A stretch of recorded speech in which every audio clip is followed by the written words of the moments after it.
What do you think you've done these last just back-to-back here to start to get that rhythm developed? How has that happened? Just playing basketball. I think that's just the biggest thing. Just knocking some rust off, getting my conditioning back so I'm able to run and cut and do all the things I kind of do, and just get my legs under me and my shots. So, is it that simple? Just feeling your legs under you with the shot? Yeah. Mm-hmm. What's your main focus defensively as you not contribute? The team's either been first or second in defensive rating all season.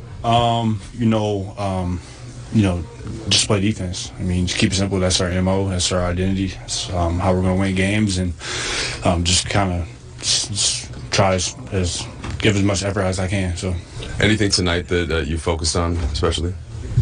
No, just picking my spots. I think last two games I've done a great job of picking my spots, knowing where I'm going to get my shots, being patient, not rushing shots when I kind of have to. And, that just comes with get my timing back. So looks like you were getting your legs under you and you were jumping straight vertically up on those shots. The ones you made you got a lot of lift on it. Is that just feeling your legs back? Yeah, I'm not doing nothing different. Same shots I took in the previous games when I was coming back. Like just feel stronger.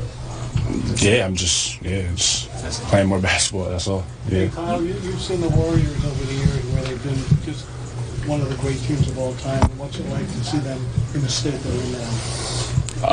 I mean, you can't be great forever.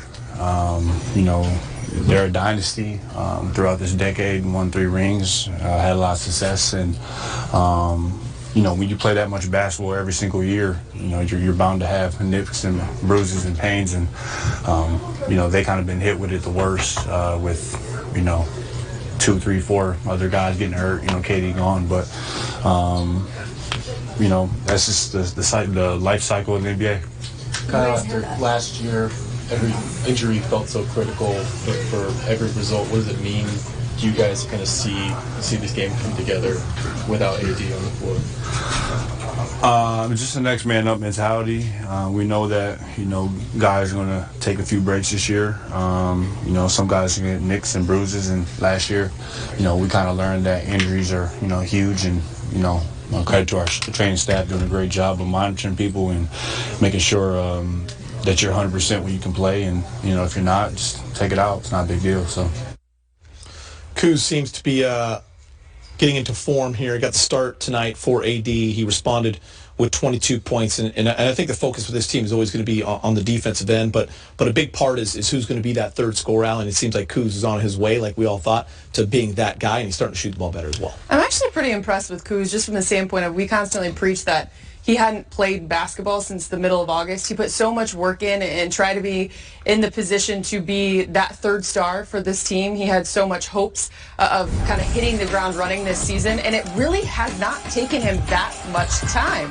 I mean, he's really found his rhythm and flow, and Peter, as you've been pointing out, 9 of 19, he's hit at least 3 threes in the last 3 games, and he's done it with such poise and composure. For as young as he is, he's never really allowed the ebbs and flows, I think back to that Chicago first 3 quarters, really dictate or deter him from what he needed to do to continue finding that rhythm. And I think it's paying dividends for him. Yeah, he's going to finish the race.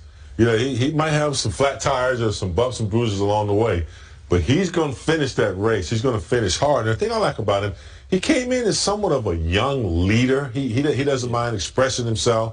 And, you're right. He hadn't played any basketball, but he's a gym rat. So while he's been injured, he's been in the gym, watching film, studying, talking to people, looking at video. So when he came back, even though he hadn't been playing, his mind was ready. His mind was ready to go, and I think his body is catching up. You're talking about mind being ready. That's one of the biggest things people don't talk about in this game. They talk about talent, they talk about speed, they talk about size, but confidence. If you believe in yourself, and then that exudes, and then your teammates believe in you, if you have that confidence to go out and knock down shots, play, okay, I had a bad game, big deal. Yeah. Forget about it, move on. And Kuz has that type of confidence where he goes out and doesn't worry about it. If I miss 5 shots, I'm gonna make my next 15. All right, let's go inside the numbers. Brought to you by Lexus. Lakers win 120-94. Starters get to rest. The Lakers 31 assists. That's 70 in 2 games. Point domination we saw last night in Phoenix. Tonight, the against Golden State, 64-36. How about the bench last few games? 45 points right here. Alex Caruso scored 8 points off the bench. Let's hear from him. He's with Mike. Well, Alex, it turns out that winning is better than losing, huh? Yeah, that tends to be the trend, you know. You enjoy winning a little more. All right, so this game tonight seemed a bit more of the same of what you guys have been doing lately for the most part. The ball's moving on offense. The defense is intense. What have you noticed about the team these last couple of weeks as you try to figure out your identity? Yeah, we really tried to have a good bounce back last night, and then tonight after the Toronto loss, you know, I think we played a little uncharacteristic in the Toronto game, so we tried to just come back and play our brand of basketball. Last night against a good Suns team, and then tonight against a scrappy Warriors team, and able to get on the road, and then back tonight, and so you see us starting to get back into what got us the 7-game winning or 8-game, whatever the winning streak was. Now we're starting a new one. Any emphasis of just thinking, all right, let's keep LeBron on the bench, let him get some rest in that fourth quarter as you guys push the lead?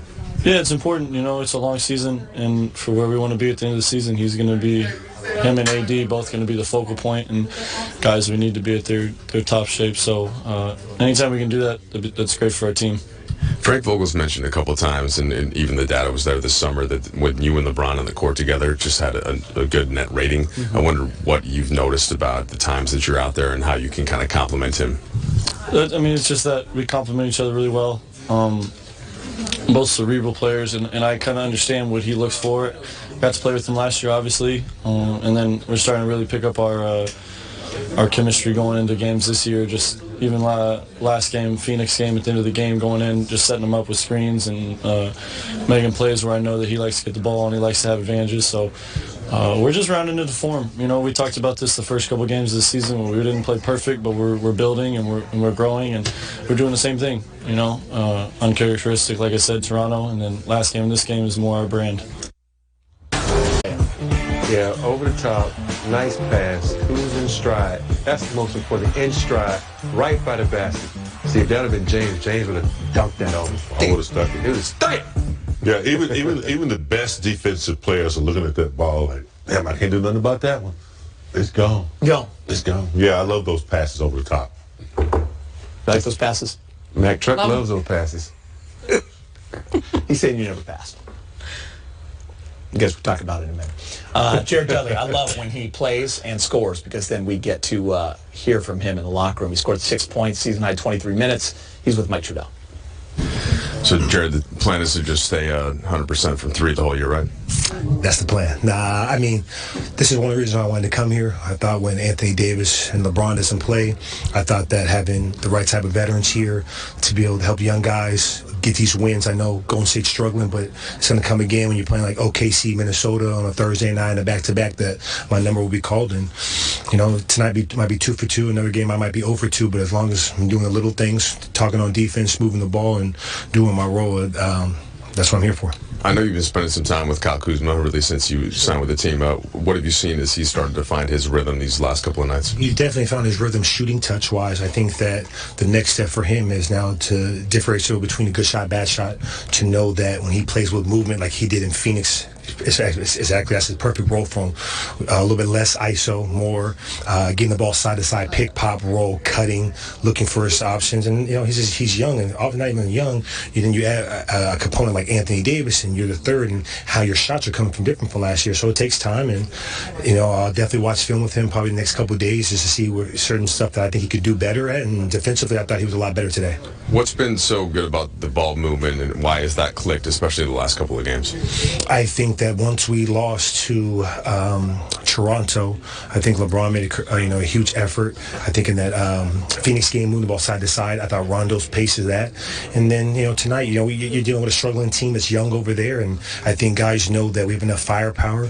And it's not going to last long for us not playing well. We have two talented players, but I think people are trying to settle in their role, and it switches throughout the season. But if we just continue to make the right plays, we should never shoot tough shots unless it's LeBron or AD at the end of quarters, because we have so much time and so many guys that can get double teamed and create for others.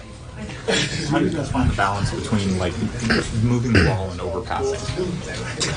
I think it's a good problem to have when you're overpassing. because, teams that are, one pass shot usually shoot bad percentages. I think that eventually when you get about, 20, 25 games, people know their exact shots to that role. I'm still figuring mine out when they open. When do I be aggressive? When do I pass, slip? So I think that it's a fair balance, but I'd rather caution on the side of overpassing than not passing enough. And as you see the last days, I don't know how many assists we had today, but it was 39 the other day. I know we were in the 30s and 19 and a half, so we're on the right step.